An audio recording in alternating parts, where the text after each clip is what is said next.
Powered by Sports Interaction, Canada Sportsbook. Think you know what way it's going to go? Make your bet at Sports Interaction. Whether it's hockey, football, or basketball, Sports Interaction has you covered.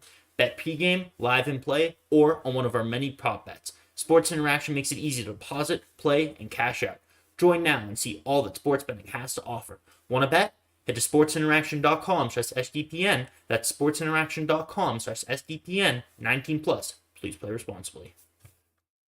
Hey Oilers fans, welcome back. Thanks for joining us. Looks like there's 15 of you watching now.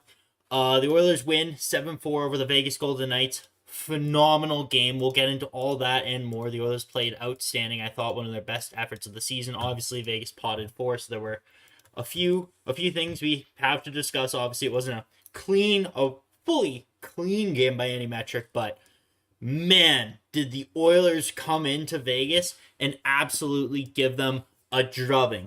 What's up in chat? If you're watching right now, there's more going on in chat right now. Say what's up. How's it going? How's everyone doing this night? Obviously, another late game. I hope this is the last 8 o'clock start because, man, these are just killing me. But yeah, no, it's me, just me, no Dennis, no Avery. Yeah, let's talk about it. This was an awesome game. MGD, welcome back. Thanks. Great win. Dreamsman, thanks for coming back. This channel is more ads than content now. More ads. We run one 30-second ad, not even 30-second, one 15-second out of the beginning of the video, and then Dennis and I usually go for almost an hour. The Big Bear 8 was a fun game. Absolutely was a fun game. By the end of the first period, I was a little worried. I was like, oh man, this could go either way. Yeah, it was such a quick start to the game. Such a quick start. For some reason, Jay Woodcroft elected to start with the 4th line at the start of every single period. It was Draisaitl flanked by both Costin and Derek Ryan, which I thought was a unique choice on his part. I wasn't 100% sure the rationale behind that decision, but whatever they did tonight, it clearly seemed to work. They, first of all, are a much better 11-7 team. So Stuart Skinner back in net, obviously is a back-to-back. Vegas starting Jonathan Quick. They make the switch up in the top 6 because Kane and Yamamoto both struggled very much last game. This game, they put them with Draisaitl, put Nugent-Hopkins back with McDavid, and the Oilers offensively were off to the races tonight. And then Broberg obviously gets back in the game as the Oilers end up going 11-7. Yeah, so 4th line starts. Early on, though, right off the jump, the Oilers are going to look for a breakout. Nugent-Hopkins passes a bobbling puck to Connor McDavid. He can't pick it up cleanly. It bounces right to Marchessault alone in the slot, who slips it 5-hole first shot on goal, first goal for Vegas, right?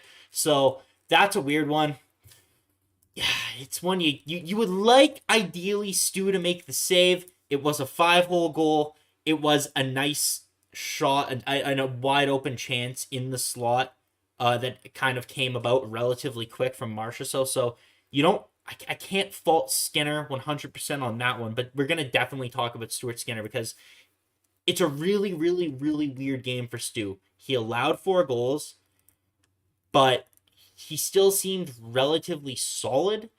But the thing is, Vegas didn't get many shots, and when they did get shots, they were, I want to say, decent opportunities. I guess Vegas had 9 high danger chances. It looks like they had, according to Natural Stat Trick, it says they had 3 in each period. So yeah, no, it's really unique. I'd love to know in chat what you guys thought of Stuart Skinner's play tonight. But yeah, right after that, Jonathan Quick comes out, robs Leon Draisaitl with the paddle, just sticks it out in the air. Draisaitl shooting at a wide open net, and of course he hits the 2 inches that is in Jonathan Quick's stick.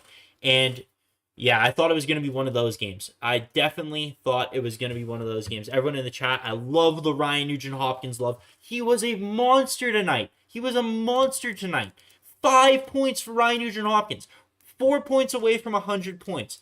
Insanity. Ryan Nugent-Hopkins was my first ever favorite player on the Edmonton Oilers. I never in a million years imagined Ryan Nugent-Hopkins getting this close to essentially almost touching 100 points in the National Hockey League. He's top 8 in NHL scoring. 3 of the top 8 scores in the National Hockey League play for the Edmonton Oilers. What a time to be alive. The Oilers, when they're rolling, they can absolutely smoke teams. This is what I was saying the last show that the Oilers played Vegas.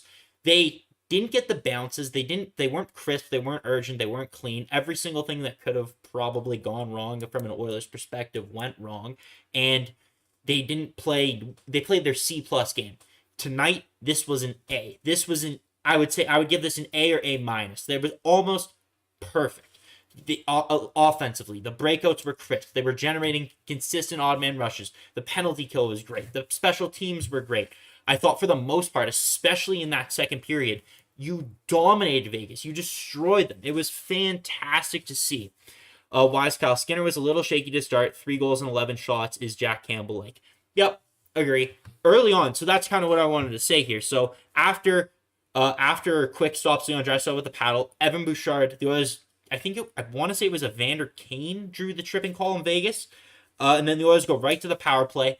Evan Bouchard with a disgusting shot, a shot he hasn't been getting lucky with this year. All of a sudden is starting to go into him. And that goes post and in. It can't get any cleaner. It can't sound any nicer. Obviously, that was Nugent's first point, and the Oilers tie the game 1-1.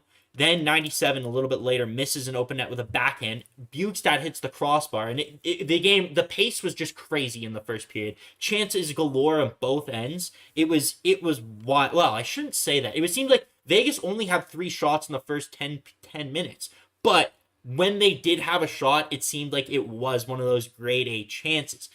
Wisecow says, but again, not on the goalie. This is a game I think you and I will agree that you can't fault Stuart Skinner on many of the goal or any of the goals. Right after that, Ryan Nugent-Hopkins, really hard forecheck, steal, snipe. Guy's a dog. We already gave Nuge his love, even though he deserves so much more. He deserves all the praise. Steal, snipe, and then after that, Kane is tripped. So that's the Kane penalty. I'm not sure what the first penalty was that gave Bouchard the power play. But then when the Oilers are on the power play, Vegas gets a clear. Evan Bouchard knocks it down around his own blue line, but he's out-muscled by William Karlsson, who creates his own breakaway, skates in on Stuart Skinner, and again goes 5-hole, right? Knights tie the game up 2-2. We're still less than 10 minutes into the game. Frantic pace. Going. It was wild. And then, after the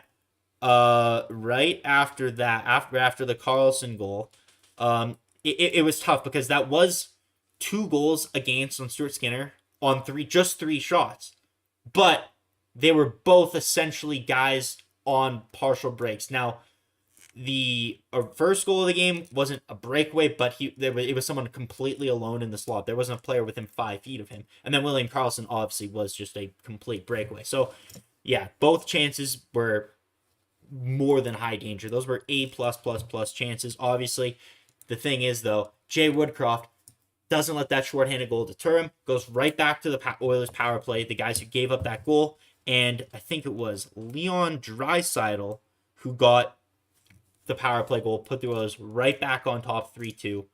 And it's something I also noted, Evander Kane, you could tell early on in this game, looked a lot better.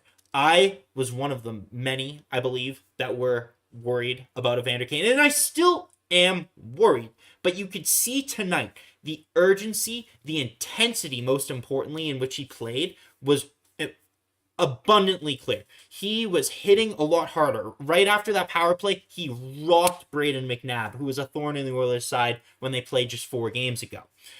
Evander Kane had, how many shots did he have tonight? Let's just take a look here.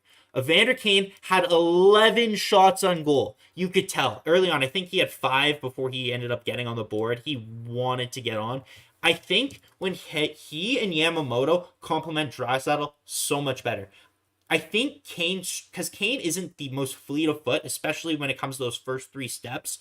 He is much better off with Draisaitl, who is a lot better down low, who's, even though he has 47 goals in the year, is a passer, voted best passer in the NHL. He set up Evander Kane later on for one of the most beautiful goals I've seen. Leon undressed the entire Vegas Golden Knights team. Disgusting. He turned Alec Martinez inside out, who missed the last game he played for a personal reason. Sorry, I feel like I'm kind of ignoring chat. The game got me so excited that I could just run through all the goals. It was such an awesome game, such an awesome game. This was what I was talking about. This was the effort that we hadn't seen since the Oilers beat Dallas. Fantastic. Wise Kyle said, I don't want to see anyone cheering for the Flames. It is tough. It is tough, but I'll have to admit, I was a Flames fan today. And this goes to show something, and we'll get back into the Oilers game in a second. I looked into LA, something I kind of brought up on the last show, but I wanted to see, since the All-Star break, I know the Los Angeles Kings have had the best record in the NHL. But of all the wins that they have gotten, only 6 of them have come against playoff teams. And I'm doing this off the top of my head, so just bear with me. They beat Winnipeg twice, they beat Pittsburgh, they beat the Islanders twice, and they beat Colorado. I believe those are the only 6 playoff teams they have beaten since the All-Star break. Everyone else, they're beating up. They beat the Flames. They beat Columbus. And again, I'm not looking at their schedule, so I'm trying to do this off the top of my head. But the LA Kings, make no mistake, they are a very good team. They're getting crazy good results right now. The Edmonton Oilers are also a very good team. I cannot understate how jacked up I am to see these guys play on Thursday. You have Leon and Connor now. And Connor, by Connor standards, I believe he had 3 points tonight, didn't have necessarily one of those Connor McDavid above and beyond best player on the ice by a country mile games. He was around it, don't get me wrong. He's phenomenal every single time he touches the ice. But we all know what those patented McDavid games, like Game 7 against LA in the playoffs last year, like just where McDavid takes over. We're seeing that now from Draisaitl. Draisaitl, this is the Leon Draisaitl we all expected at the beginning of the year, and he is dominating. This is one of the best stretches of play we've seen from Leon in a long, long time. He's going to the playoffs with 2 legs. Nurse tonight I thought was really good. I thought Ceci for the most part was as good as you can expect. It was really good, and the Big Bear laughing that Connor had a quiet 3-point night. But yeah, no, that's definitely how it felt. MGD, wow, Skinner finished with an 818 save percentage. See, now the thing is, if the Oilers are playing a team like the Los Angeles Kings, who, if you remember, Mike Smith had a crazy save percentage in the playoffs last year, and besides Game 1 against LA, he was really good.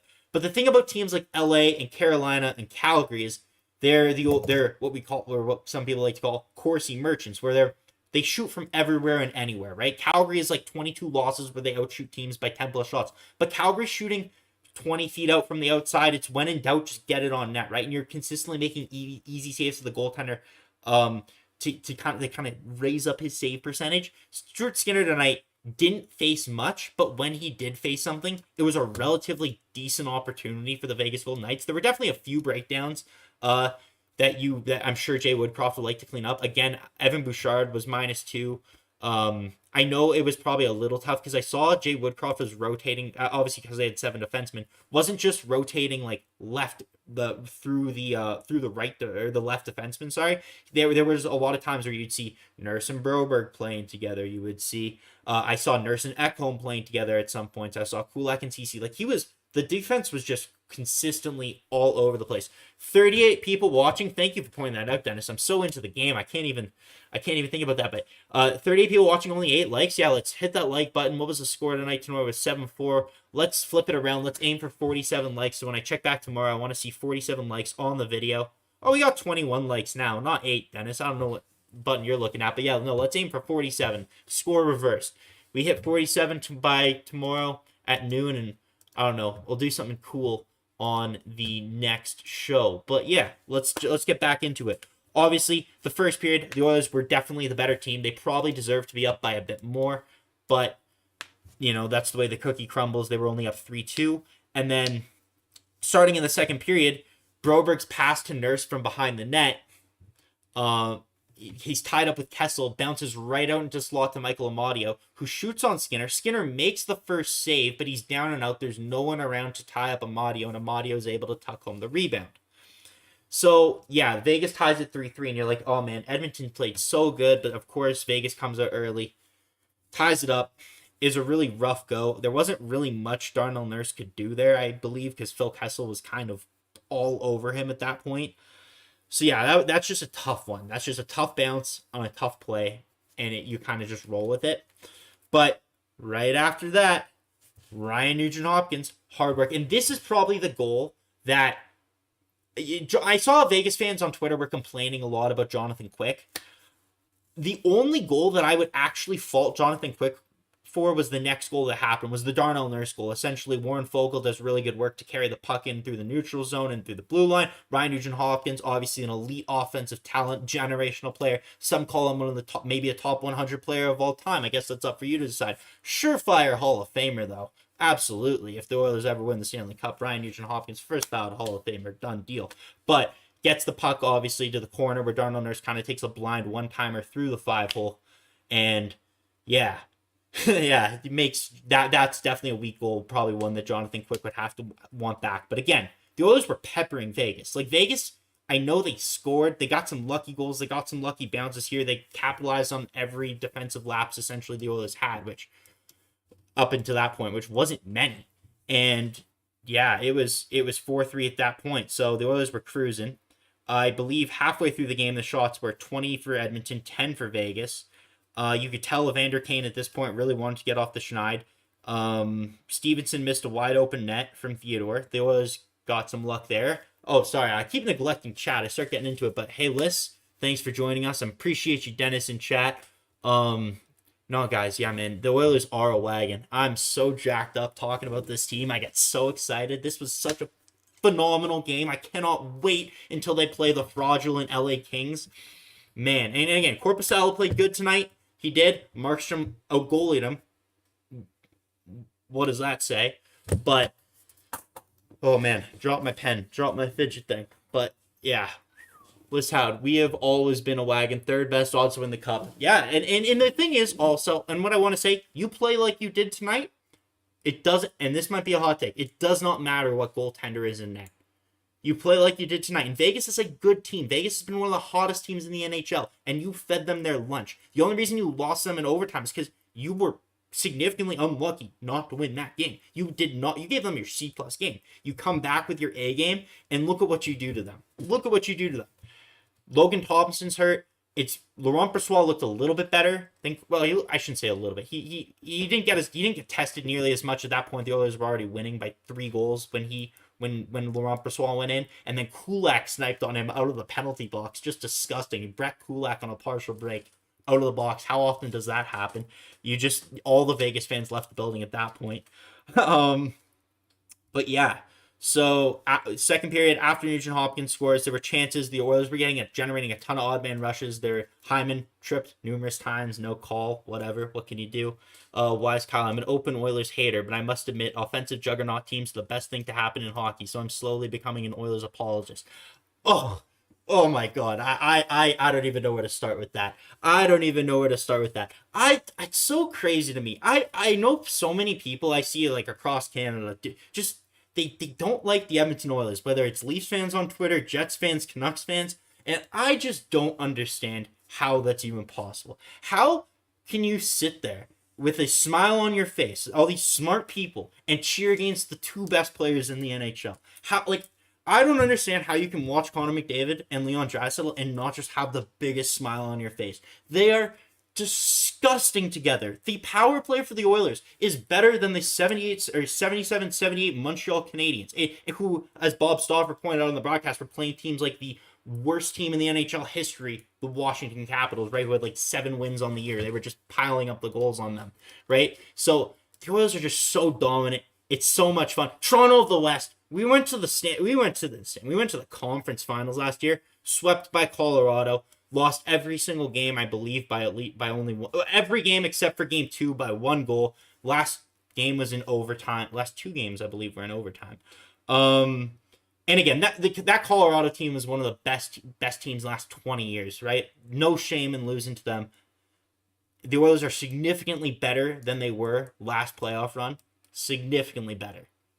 Matthias Ekholm is a monumental upgrade on Duncan Keith. Evan Bouchard is a top pairing defenseman, flat out fantastic. Elias Pettersson got a hat. Elias Pettersson isn't better. Elias Pettersson would be the 4th best player on the Edmonton Oilers. I don't care about Elias Pettersson. But what was God damn it, I got off my train of thought.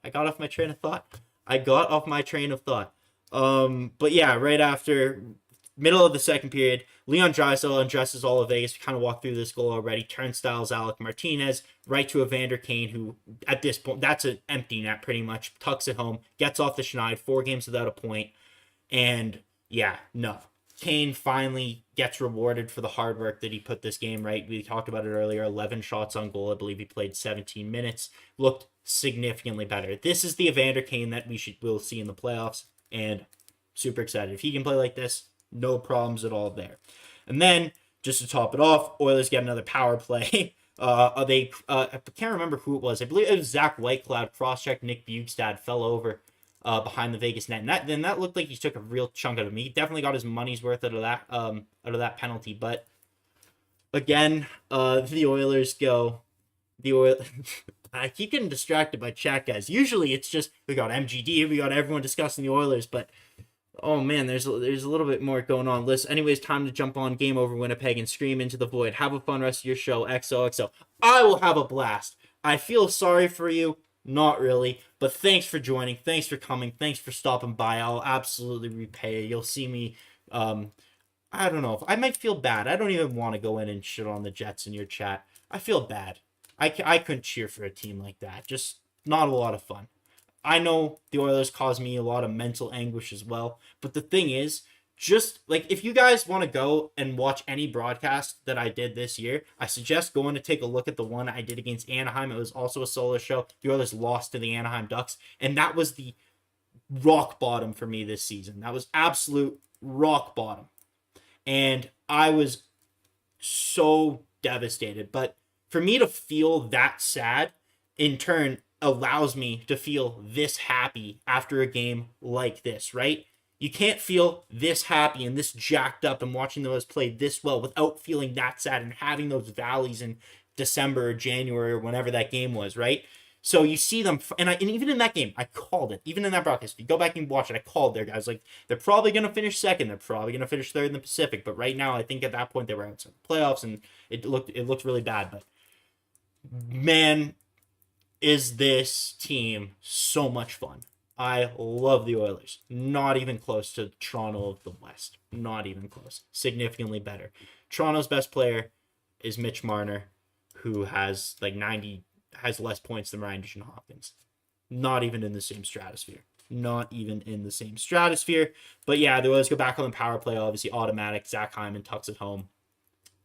Kane 300, Dry 300, Connor 300 on Thursday. Yeah, Connor's going to take over the game on Thursday, 100% without a doubt.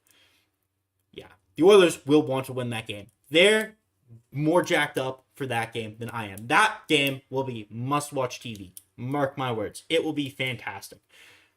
Todd McClellan, for him, beating the Oilers is his Stanley Cup. He reminds me, I'm not sure how many of you guys are basketball fans, but Todd McClellan playing the Oilers reminds me so much of Dwayne Casey when he coaches against the Toronto Raptors for the Detroit Pistons. I remember the Raptors, even with their championship team back in 2019, could not beat the Detroit Pistons. Just because that was Dwayne Casey's NBA championship. It was beating the Raptors. And that's what I see from Todd McClellan every game. That is his balls to the wall. That's where Todd McClellan has all the money on the board. They're going all out. They're trapping up everything. They're clogging up. They're making it so hard for the Oilers to convert offensively. It's going to be a slog. It is going to be tough. The Oilers have not beaten LA this year. They're 0-2 against them. Although they played them earlier in the year during their tough stretch. Now they're clicking. They added a Norse god on the back end. It's going to be a blast on Thursday, and I can't wait for that show. Let's kind of just wrap up the rest of the points here about the game, and we'll just go into the chat and just see what's up. But yeah, you can tell I'm a lot more jacked up than the last couple shows. Phenomenal. You guys want to go ahead, hit that like button again. Just me tonight, late night. Thank you all for joining me. I know there's only 28 here now, so late night, obviously. But yeah. So the third period starts. Obviously, Jonathan Quick not in net. They kind of give him the mercy pull there. Laurent Passois, but Kulak trips McNabb early. Vegas goes to the power play. Vegas's power play is garbage. And like the Oilers' penalty kill is nothing to write home about usually. But Oh my God. I did not feel nervous when Vegas had a power play once this game. Not once was I like, oh man, there's a real chance that they jump back in this game and, bring the game a little bit closer. No, never, not once. Maybe on that power play in the third period seemed the most dangerous when they were already behind by about 3 goals. But full credit to Stuart Skinner. After that third period, when the game was close, when it was a little contentious, he stood up, and I thought he made his best saves on that power play. Besides the one save that I didn't talk about in the first period, where he kind of cross crease, slid across with the glove, and fell over, caught it, whatever. How do you do? But yeah, Kulak out of the box after that power play, scores on the rush. That was phenomenal. And then Marchessault later tags on a garbage time goal where the Oilers definitely lost track of their defensive coverage. That's the type of thing the Oilers still probably need to clean up, right? It's those details in the game. It's right at the start and it's right at the end. It's when they're not fully focused. They're not 100% in the game yet, right? They're at the start of the game, I don't know what it is. It seems like lately it's been another thing. This was a problem early on, but the other team jumping out, converting, whether you have your first line or your fourth line on the ice, it's kind of the same story. First shot, first goal, first couple shots, first goal, the other team leads 1-0, and you're chasing the game. Obviously, it's not an issue when you have a guy who has like 142 points in the year. I digress. But you can't chase the game, obviously, because all the time. And I'm getting a little cocky. I'm getting a little crazy. I believe in karma. I shouldn't go nuts today. But McDavid back on pace. Clifford Reynolds says McDavid back on pace for 156 points, one better than Eisenman. Oh man, I hope he gets there. Leon's 3 away from 50. Nuge 4 away from 100. The personal milestones cannot come soon enough. Yeah, I think McDavid will have a big game on Thursday. Then we got the Anaheim games, and it will be really interesting to see what happens there. Yeah, I already talked about how I think Evander Kane looks a lot better with Leon Draisaitl, who plays the game obviously significantly slower than Connor McDavid because no one plays as fast as Connor McDavid. Oh, I don't even know what to say about Connor. What a mutant. Guy is unbelievable. Like, you cannot say anything about him. He is the best player. He is the third best player to ever play in the NHL. And I know I say that all the time, but I can't hammer that point home enough. The Oilers finished the game with 39 shots on goal. I think in the first 2 periods, Vegas only had 12 shots on goal. Like, that is when the Oilers are best. And everyone likes to say, oh, the Oilers are weak defensively. I think we all know that's not necessarily true. I know Jason Gregor wrote an article for Oilers Nation today where he kind of pointed out that, yeah, in March, they've kind of fallen a little bit back defensively. But for the last 3 months, they were actually like a top 5 or 10 team in the NHL in terms of expected goals against. Like, they were playing really good defense for a significant portion of time here. So yeah, they've definitely fallen back, but this is kind of that peak Oilers style defense here where you're just so dominant, where you have the Derek Ryan, Matthias Janmark, Nick Bjugstad, the Warren Fogle cycling in the Vegas zone, that McDavid and Draisaitl are on the bench resting. Are you kidding me? If those guys are cycling and then you're bringing out those fresh legs that will obviously always dominate, you are going to be a tough out for any team in the NHL. Now, I know the LA Kings are built to be the anti-Oilers, but I don't know. Again, playoffs, 50-50. The Oilers lost to Chicago in the playoffs, right? Anything can happen. But I like this team a lot. I thought Yamamoto played one of his better games in a long time. I was very happy with the play of Candy Yamamoto. Yamamoto looks like he was rewarded with an assist on that disgusting Evander Kane goal, where Draisaitl kind of did all the work. Hyman had that power play goal. Kulak. What else is there to say? Anything in the chat you guys want to talk about? Anything I missed? Wise Cal says, Kulak the snipe. OMG, what's going on? I kind of missed it. Minister says, as a UK fan, it sucks to have to watch the game at 3 a.m., but it rules waking up to a win like this. Oh, man, I feel for you.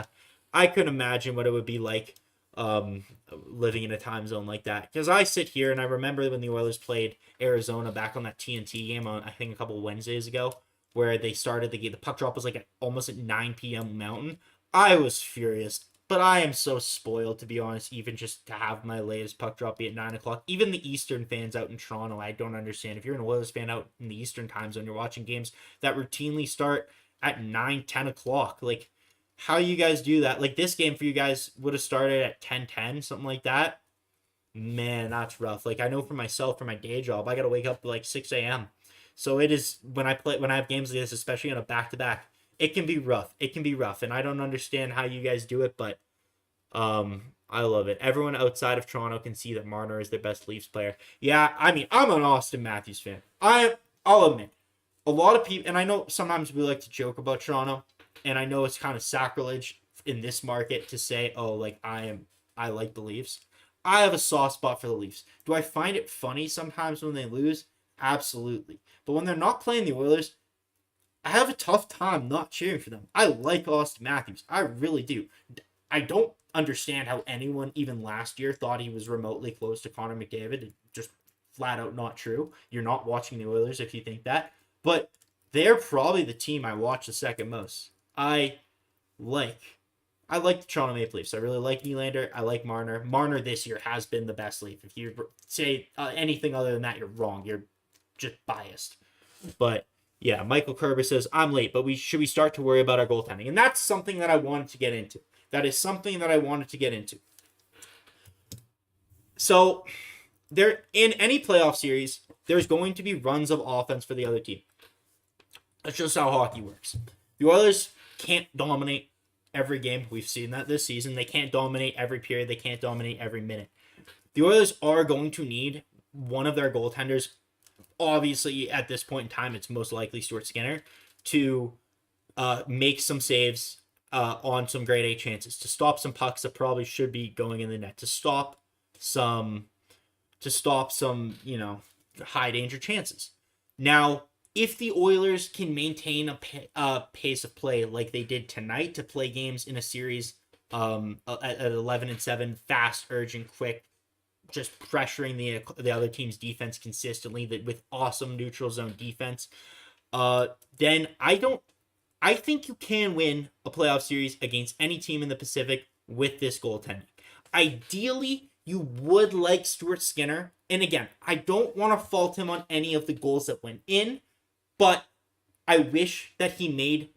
ideally, he makes at least 2 of those saves, if that makes sense, you know? Like, I don't want to sit here and blame him, but you would like those saves, if that makes sense. If that makes sense. It's a really hard fit, and I know I'm kind of on the fence. I'm not picking a side, but I think this is probably one of the toughest games to say, oh my God, Stuart had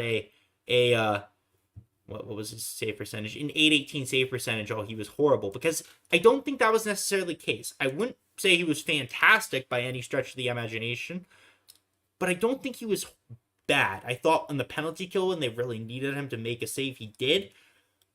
The 2 at the beginning of the game, though, the back-to-back 5-hole goals, and I know one was a breakaway that was on a shorthanded chance, right? Like, really tough. Ideally, those breakdowns just don't happen, but it's hockey. They're going to happen. LA was... I turned on the Flames broadcast for 2 seconds just to see what the score was, and I heard Kelly Rudy say, like, oh, it's still these LA games, these LA giveaways are so uncharacteristic. I don't know if it is. Every team makes giveaways. It's just a matter of getting those saves. So you got to just be a little bit luckier at the end of the day than the other team. So to make a long point short, I am not worried about the goaltending at this point in time. Now, ideally, the Oilers don't have that many games left. I know they have the 2 against the Kings now, and that's pretty much all that matters. Now, the standings tonight, because LA lost and because Vegas lost in regulation, are significantly closer. The Oilers are only 1 point behind the LA Kings, and they're 3 points behind Vegas. If you beat LA in regulation on Thursday, you are now the second place in the division, and you have home ice in a series over LA. So I would go back to Stuart Skinner against LA. I don't think there's any debate there. Then the Oilers' next game would be against the Anaheim Ducks. I would go to Campbell for that game. Then you play the Kings again. I go back to Skinner. Then you play the Ducks again. I go back to Campbell. I was originally on board with the plan of just running with Stu for most of the games here, but I want to get him some rest. He's had a kid. He's probably played more intense hockey than he's ever played at any point in his career, and I know he's been on a WHL playoff runs, and I believe he went to the Memorial Cup, but I might be wrong about that. I'm not 100% sure. Don't quote me on that. But yeah, it's probably the most intense hockey at a time when he's at home, probably staying up late with his newborn baby and trying to get sleep wherever he can, and it's a stressful time in his life. So I would try and run Jack wherever you can. Although both games against the Kings, those are the only two guaranteed Stuart Skinner starts for me. But come game one of the playoffs where they're playing the Vegas Golden Knights, the Seattle Kraken, or the Los Angeles Kings, I go to Stuart Skinner. And I knew Wise Kyle was going to be in the comments talking about that. Last night, if you look at the save percentage on the deflection, he's a 933 and a 940 on the season, which is about average. At least Campbell is an 871. Okay, now I understand what you're saying, but dude, like, did you see, like, deflections happen? Like, you can't say, well, without slap shots, Jack Campbell is a 955. Like, I get it. It's a great stat. I hope Campbell plays better. Campbell got them the win last night. That's all that matters. He was player of the game.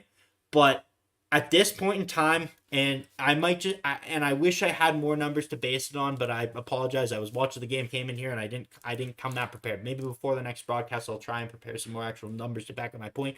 I just feel more comfortable as an Edmonton Oilers fan with Stuart Skinner in net. I would love for Jack Campbell to come out in the next couple games against Anaheim, maybe even. I don't know, because it's not the best competition, and prove me wrong, but I think most Oilers fans feel that way. Now, yes, then we kind of talked about that game against LA. It's coming up real soon. Yeah, it's coming up on Thursday. I'll be back here with Dennis. It's 11:20. Let's just see how many people are watching here. We got 34 watching. We got 38 likes. You guys, one more time, you want to hit like, you want to hit subscribe. If you're listening to the audio version of the podcast, go ahead, give us a 5-star review. Be greatly appreciated. But yeah, beyond that, the Oilers won pretty convincingly, 7-4. Over the Vegas Golden Knights. I want to thank MGD for coming back. Wise Kyle, as always. Clifford Reynolds there. Liss, obviously, for coming in earlier. Just dropping a tiny bit of Oilers slander. Dennis for popping in a little bit. Michael. Let's just go up, see if I can hit on anyone else. Are we going too far? I guess we're chatting up a storm. David came in for a little bit. Dark Fighters was here. Dreams, man. Thomas Schmidt. Hope they can keep this momentum. Absolutely right. Absolutely right. Yeah, thank you guys as always. Wisecal says, if you look at the goals against above expected for the best goalie there was this year was Matt Berlin. You know what? Okay. That's it. That's what we got to do. Matt Berlin, game 1 starter for the Edmonton Oilers. I don't think there's any debate about that. But I think that's a good point to end it out there. I think we would start getting into peak randomness if we kept the show going anymore. So I appreciate all you guys coming back and hanging out with me. It's always a little weird when you're the only host, right? I'm sitting in my room yelling into the abyss, just reading your guys' chats. So I cannot tell you enough how much I appreciate each and every single one of you for coming and joining me after a game like it was tonight. Absolutely a blast for myself. I hope I made it just your night a little better. I hope I made it fun for you guys. Can't wait. I hope you guys are in chat next game because I know Kings fans are always contentious. So I'm not looking forward to it if the Oilers lose. But other than that, like I said before, I'm so jacked up. Oilers win 7-4, Vegas Golden Knights. Until then, let's hope you all have a good night and play La Bamba, baby. I'll see you on Thursday.